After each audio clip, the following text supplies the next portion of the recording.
खासदार किरीट सोमय्या यांनी बकरी ईद, जन्ममृत्यू दाखला घोटाळा, मिठागर जमीन आणि वन विभागाच्या टीडीआरसह विविध मुद्द्यांवर पत्रकार परिषदेत भूमिका मांडली आहे. बकरी ईदच्या पार्श्वभूमीवर मुंबई ठाणे परिसरातील गृहनिर्माण संस्थांमध्ये बकऱ्यांची कत्तल होऊ दिली जाणार नसल्याचं त्यांनी स्पष्ट केलं. प्रशासनानं या भूमिकेला पाठिंबा दिल्याचा दावा करत कुर्बानीसाठी स्वतंत्र जागाची व्यवस्था करण्याचं आवाहन मुख्यमंत्री देवेंद्र फडणवीस यांना करणार असल्याचं त्यांनी सांगितलं. ठाणे महापालिकेतील जन्ममृत्यू दाखल्यांबाबत मोठा घोटाळ्याचा आरोप करत सोमय्या म्हणाले की राज्यभर या प्रकरणाची चौकशी सुरू आहे.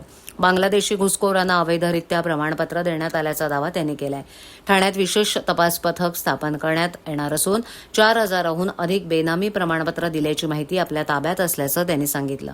मुलुंडमधील मिठागर जमिनीच्या विषयावर बोलताना झोपडपट्टीमुक्त महाराष्ट्र हा आपला संकल्प असल्याचं सोमय्या यांनी सांगितलं.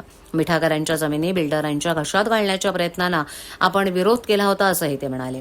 वनविभागाच्या टीडीआर विषयावर प्रतिक्रिया देताना हा जुना विषय असल्याचं सांगत वनक्षेत्र सुरक्षित ठेवून संबंधित जमीन मालकांना टीडीआर देण्याचा निर्णय योग्य असल्याचं मत त्यांनी व्यक्त केलं. ठाण्यातील जन्ममृत्यू दाखला प्रकरणात स्थानिक पातळीवरील मतभेदांबाबत विचारलं असता बैठकीत कोणाचाही आवाज दाबला गेला नव्हता आणि स्थानिक नेते परस्पर चर्चा करून प्रश्न सोडवतील असं त्यांनी सांगितलं.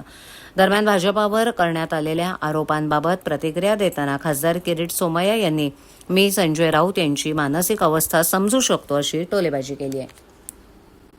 बकरी ईद च्या दिवशी मुंबई ठाणे परिसरात हाऊसिंग सोसायटी मध्ये बकरे कापू द्यायचे नाही या आमच्या मोहिमेला दोन्ही जिल्ह्यातल्या दोन्ही शहरातल्या प्रशासनाने महापालिकेने बऱ्यापैकी साथ दिली. पोलिसांनी पण काळजी घेतली आणि एक्सेप्शनल किस्सातच फक्त हाऊसिंग सोसायटीत बकरे कापले गेले.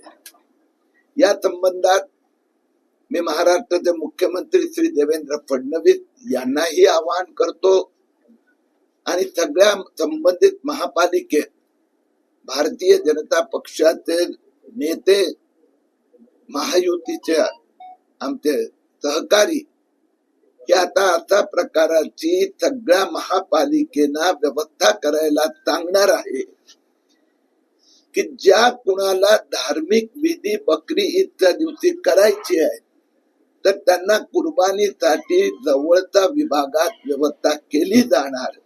पुढच्या वर्षी एकही रहिवासी वस्तीत चाळीत सोसायटीत बकऱ्याची कत्तल करू दिली जाणार नाही. घाटकोपरवाल्यांचं म्हणणं आहे की या काळात पहिलं महानगरपालिकेने नोटीस दिलेली आम्हाला अचानक की रद्द करण्याची परवानगी रद्द केली.